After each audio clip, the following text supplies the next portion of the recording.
أعوذ بالله من الشيطان الرجيم بسم الله الرحمن الرحيم ومن الناس من يعبد الله على حرف فإن أصابه خير اطمأن به وإن أصابته فتنة انقلب على وجهه خسر الدنيا والآخرة ذلك هو الخسران المبين۔ یہ آیت شریفہ سورہ حج کی 11ویں آیت ہے، جس میں اللہ تعالیٰ نے ایسے شخص کا تذکرہ فرمایا ہے جو عبادت میں یکسو نہیں ہے۔ اگر غور کیا جائے تو یہ حالت آج مسلمانوں کی ہو ہی چکی ہے کہ اللہ کی عبادت مفاد کی غرض سے کرتے ہیں۔ اللہ تعالیٰ نے فرمایا کہ بعض وہ لوگ ہیں جو اللہ کی عبادت کنارے پر کرتے ہیں، جیسے یوں مثال سمجھی جائے کہ کوئی مکان ہو، کسی نے کہا بھائی یہاں مٹھائی بٹ رہی ہے، تحفے بٹ رہے ہیں، کچھ تقسیم ہو رہا ہے، تو کوئی شخص آئے دروازے پہ کھڑا ہو جائے اور جھانکے، اگر بٹ رہا ہے تو اندر چلا جائے اور نہ بٹ رہا ہو تو واپس چلا جائے۔ لیکن اندر انٹری کب کرے گا؟ جب اس کو فائدہ دکھ رہا ہے، اور اگر کوئی چیز تقسیم نہیں ہو رہی، کچھ بٹ نہیں رہا ہے تو وہ واپس چلا جائے۔ آج حال کچھ اسی طرح کا ہے کہ آج عبادت، اللہ کی بندگی، اللہ کی اطاعت، رسول کی تابعداری، یہ دنیاوی نفع نقصان سے وابستہ ہو گئی ہے۔ گویا کہ انسان اللہ تعالیٰ سے تجارت اور بزنس جیسا تعلق رکھتا ہے۔ ایک انسان کاروبار کرتا ہے، جس کاروبار میں فائدہ ہو اس کو کرتا رہتا ہے، آگے بڑھاتا رہتا ہے، اور نقصان ہونے لگے، کاروبار ٹھپ ہونے لگے، زوال کی طرف آنے لگے، آزمائش آ ہی جائے تو اس کاروبار کو وہ بند کر دیتا ہے۔ اسی طریقے سے ہم عبادتیں کرتے ہیں، ریاضتیں کرتے ہیں، اطاعت کرتے ہیں، اچانک کوئی مصیبت آ گئی، کوئی پریشانی آ گئی، کسی بچے کا انتقال ہو گیا، کسی کی دکان چلی گئی، کسی کا مکان گر گیا، کسی کو کچھ ہو گیا، نقصان آ گیا، تو فوراً سب سے زیادہ نقصان دینی حالت پر آتا ہے۔ وَمِنَ النَّاسِ مَن يَعْبُدُ اللَّهَ عَلَى حَرْفٍ، بعض لوگ وہ ہیں، بعض شخص ایسے ہوتے ہیں جو اللہ کی عبادت کنارے پر کرتے ہیں، فائدے کے ساتھ ان کی عبادت ہے، فائدے کے ساتھ اطاعت ہے۔ یاد رکھیے، اگر اللہ تعالیٰ سارے نیک اعمال کا اجر و ثواب، اس کا بدلہ دنیا میں دے دیتا تو لوگوں کو سمجھانے بجھانے کی ضرورت ہی نہ ہوتی۔ ظاہر سی بات، نماز پڑھی، گھر میں پیسے آ گئے، نماز پڑھی، فلاں شخص بیمار تھا، شفا یاب ہو گیا، نماز پڑھی، کاروبار ٹھپ تھا، تیزی سے چلنے لگا۔ جو عبادت، جو اطاعت، جو نیک عمل کیا، اس کا ثواب فوراً مل گیا، اس کا بدلہ فوراً ظاہر ہو گیا، تو کوئی شخص دنیا میں بے دین نہ ہوتا، اللہ کی تابعداری سے دور نہ ہوتا۔ اللہ تعالیٰ نے دنیا کو بنایا ہے، اور اعمال بد ہوں یا نیک ہوں، دونوں کے جزا اور سزا کو یوم الحشر کے دن تک مؤخر کیا ہے۔ اس کا ظہور اور اس کا اظہار اللہ تعالیٰ اس دن فرمائیں گے۔ ایک شخص برائی کرتا جا رہا، لیکن دنیا اس کی سنورتی جا رہی، بنتی جا رہی، آگے بڑھتی جا رہی۔ ایک شخص اطاعت گزار ہے، اللہ کا تابعدار ہے، صبح و شام اللہ کی اطاعت کرتا ہے، ہر حکم میں اللہ کی اطاعت کو اور اللہ کی خوشنودی کو، رضامندی کو مد نظر رکھتا ہے،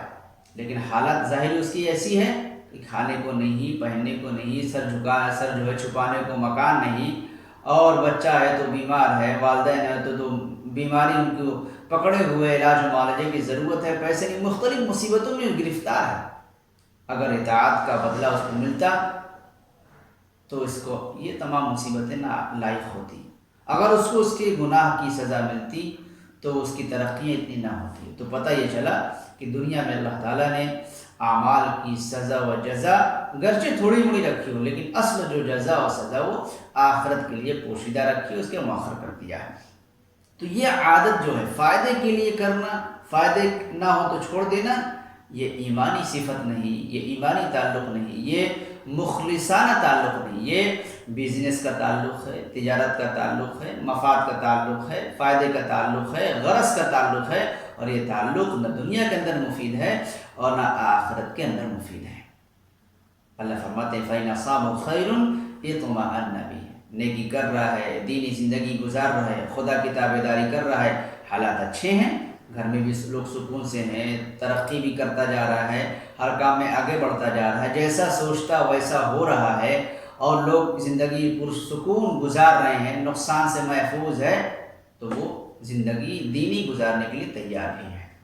لیکن جو ہی اس کے برعکس ہوتا ہے، اطاعت کر رہا ہے، اللہ کی تابعداری کر رہا ہے، موافق شریعت زندگی گزار رہا ہے، وَإِنْ أَصَابَتْهُ فِتْنَةٌ انقلب عَلَى وَجْهِهِ، تو فوراً دین کو چھوڑ دیتا ہے۔ گھر میں کسی کو پریشانی آئی، نماز چھوڑ دو۔ کسی نے بتا بھی نماز پڑھو،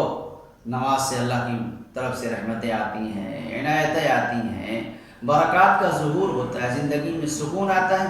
سمجھایا بجھایا، نماز پڑھنے چلے آئے،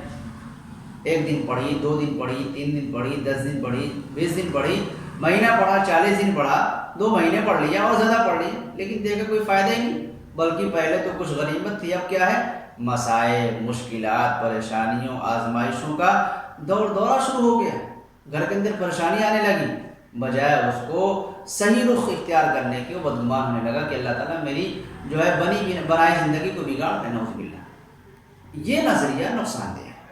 وَإِنْ أَصَابَتْهُ فِتْنَةٌ انقلب عَلَى وَجْهِهِ، اگر مصیبت آ جائے، پریشانی لاحق ہو جائے، فتنے میں گرفتار ہو جائے، تو اپنے چہرے کے بل کو واپس ہو جاتا ہے۔ خسرت دنیا والآخرہ، اس نظریے کے جو حامل ہوتے ہیں، اس نظریے کے ساتھ جو اللہ کی اطاعت کرتے ہیں، یہ نظریے کے لوگ دنیا کے اندر بھی اور آخرت کے اندر بھی کیا ہے؟ نقصان سے، خسارے سے دوچار ہوتے ہیں۔ کہ جو لوگ اس نظریے کے ہوتے ہیں، وہ تو پہلی بات اللہ کی آزمائش میں ناکام ہو جاتے ہیں، فیل ہو جاتے ہیں۔ جو اللہ تعالیٰ نے آزمائش میں ان کے لیے اجر و ثواب پوشیدہ رکھا ہے، مقدر رکھا ہے، اس سے وہ محروم ہو جاتے ہیں۔ دوسری چیز کیا ہے کہ جب وہ مدار بناتے ہیں، بنیاد بناتے ہیں دنیاوی ترقی، دنیاوی آسائش، دنیاوی آرام اور راحت، سکون اور چین کو عبادتوں کے ساتھ، اطاعتوں کے ساتھ، ریاضتوں کے ساتھ، خدا سے تعلق کے ساتھ، خدا کی طرف رجوع کے ساتھ، اس کو جب جوڑ دیتے ہیں تو موافق ہو تو جڑے رہتے ہیں، مخالف ہو تو چھوڑ دیتے ہیں۔ ایسے نظریے کے لوگ دین اسلام پر، اللہ کے ساتھ تعلق پر قائم نہیں رہ سکتے۔ کتنے ایسے لوگوں کو دیکھا ہوگا آپ نے، بڑے دیندار تھے، بڑے شریف تھے، بڑے اچھے مزاج کے تھے، لیکن مصیبتیں آئیں، پریشانی آئیں، حلیہ بدل دیا، زندگی بدل دی، مسجدوں سے دور ہو گئے، قرآن سے دور ہو گئے، دینی زندگی سے دور ہو گئے، اطاعتوں سے دور ہو گئے، نیک لوگوں کی مجلسوں سے دور ہو گئے، ایسے دور ہوئے کہ اب اس کو بجائے دور ہونے کے اس کو برا بھی سمجھنے لگے، اور یہ رفتہ رفتہ یہ کیفیت بڑھتی بڑھتی بڑھتی یہاں تک بڑھ جاتی ہے کہ ایسا شخص زبان سے نہ صحیح، قلب سے، دل سے، اسلام سے ایک طرح سے تعلق ختم کر لیتا ہے۔ وہ اسلام پر یقین نہیں رکھتا، اللہ کے ذات پر، اللہ کی جو ہے تابعداری پر، اللہ کی اطاعت پر جو ہے وہ یقین نہیں رکھتا۔ اللہ فرماتے ہیں ذَلِكَ هُوَ الْخُسْرَانُ الْمُبِينُ، یہ کھلی ہوئی کیا ہے؟ یہ کھلا ہوا خسارہ ہے، نقصان ہے۔ ایسی فکر کے حاملین کا نہ دنیا میں کوئی فائدہ ہے، نہ آخرت میں کوئی فائدہ ہے۔ اب دیکھیے، اگر اطاعتوں سے مصیبتیں دنیا میں ٹل جایا کرتی، لوگ پریشانی کا شکار نہ ہوتے، تو اطاعت کرنا کتنا آسان ہوتا۔ اللہ کے نبی کریم صلی اللہ علیہ وسلم امام الانبیاء ہیں،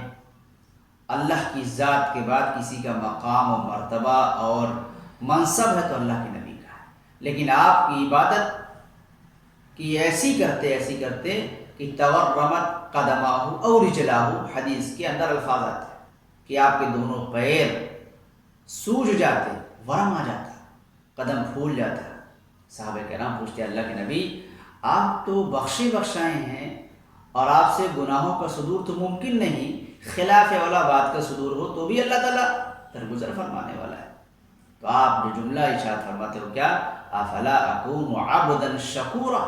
کیا میں اللہ تعالیٰ کا شکر گزار بندہ نہ بنوں؟ جس نبی کی اطاعت عبادت سے زیادہ کسی کی اطاعت نہیں، اس کی پریشانی کا عالم کیا ہے کہ گھر میں 2 ماہ چولہے نہیں جل رہے ہیں۔ پریشانی کا عالم یہ ہے کہ آپ دنیا سے جا رہے ہیں مقروض ہو کر کے۔ اس سے یہ پتہ چلا کہ آپ نے تعلق جو اللہ سے جوڑا وہ دنیاوی مفاد سے خالی تھا، دنیاوی اغراض سے خالی تھا۔ آپ کے صحابہ کرام نے، آپ کے بعد تابعین نے، تابعین نے، یہ سلسلہ چلتے چلتے چلتے علماء، مشائخ، بزرگان صالحین کا جو تعلق اللہ سے ہوتا ہے وہ تعلق خالص للہیت کا ہوتا ہے، اللہ کی ذات سے خلوص کا ہوتا ہے، بغیر کسی مفاد اور غرض کے ہوتا ہے، خواہ نقصان ہو یا فائدہ ہو۔ اور یہ تعلق دنیا میں اگر لے آئیں، اگر بیوی کا شوہر کا تعلق فائدے کے ساتھ وابستہ ہو جائے کہ پتہ چلا شوہر کو تکلیف، شوہر جو ہے حالات سے دوچار ہو جائے تو بیوی کنارہ کشی اختیار کر لے، تو کیا تعلق برقرار رہے گا؟ باپ بیٹے کا تعلق ہے، باپ بیٹے کا خوب خیال کرتا ہو، خوب نوازتا ہو، نوازشیں کرتا ہو، عطایا دیتا ہو، تحائف سے نوازتا ہو، لیکن جو ذرا مصیبت آئی، پریشانی آئی، حالات نیچے آ گئے، وہ تمام جو تعلقات پہلے تھے، جو کرم فرمائیاں تھیں، اس میں تبدیلی آ گئی، بیٹا رخ موڑ لے، تو بتائیے کیا باپ اور بیٹے کے تعلقات برقرار رہیں گے؟ کیا اس میں خوبصورتی آئے گی؟ کیا اس میں حسن آئے گا؟ کیا اس میں اضافہ ہوگا؟ بالکل نہیں ہو سکتا۔ اس لیے کہ جب دونوں کو پتہ چل گیا کہ یہ تعلق مفاد کا ہے، یہ تعلق غرض کا ہے، اخلاص کا نہیں ہے، اور جو ہے ہمدردی کا، خلوص کا نہیں ہے، تو وہ تعلق برقرار نہیں رہ سکتا۔ تو ضرورت اس بات کی کہ ہمارا اللہ کی ذات سے تعلق، اللہ کے نبی کے سے تعلق، قرآن و حدیث سے تعلق، شریعت اسلامیہ سے تعلق مخلصانہ ہو، ایمان والا ہو، مومنانہ ہو، مسلمانہ ہو، بغیر کسی غرض کے اور فائدے کے ہو، تاکہ ہمیں دنیا کے اندر بھی فائدہ محسوس ہو اور آخرت میں بھی محسوس ہو۔ اور اسی ارادے کے ساتھ، اسی نظریے کے ساتھ جب اسلامی زندگی گزارنے کی کوشش کی جائے گی، تابعداری کو اختیار کیا جائے گا، تو دونوں جہان کی کامیابی انسان کا مقدر بنے گی، اور اسی کے ذریعے سے کامیابی ملنا بھی یقینی ہے۔ اس کے علاوہ دوسرے راستے سے اختیار کیے جائے اور دوسرے راستے سے کامیابی حاصل کی جائے، مفاد کے ساتھ اللہ سے تعلق جوڑا جائے، تو ظاہر سی بات تعلق نہ استوار ہو سکے گا، نہ تعلق کے اندر طاقت و قوت ہوگی، تعلق ڈاواڈول ہوتا رہے گا، مصائب آئیں گے تعلق ختم ہوگا، مشکلات آئیں گی تعلق ختم ہو جائے گا، اور آسانیاں، آسائش آئیں گی تعلق بڑھے گا۔ ایسے مفاد پرستوں، ایسے جو ہے وقت کا فائدہ اٹھانے والوں اور ایسے حالات سے تعلق رکھنے والوں کو اللہ تعالیٰ پسند نہیں فرماتے۔ اللہ تعالیٰ ان کو پسند فرماتے ہیں جو اللہ کے ساتھ تعلق محبتانہ رکھتے ہوں، مخلصانہ رکھتے ہوں، مؤمنانہ رکھتے ہوں، مسلمانہ رکھتے ہوں۔ اللہ تعالیٰ ہمیں آپ کو اپنے تعلق کو اللہ سے جوڑنے کی اور اللہ کے ساتھ تعلق کو صاف رکھنے کی توفیق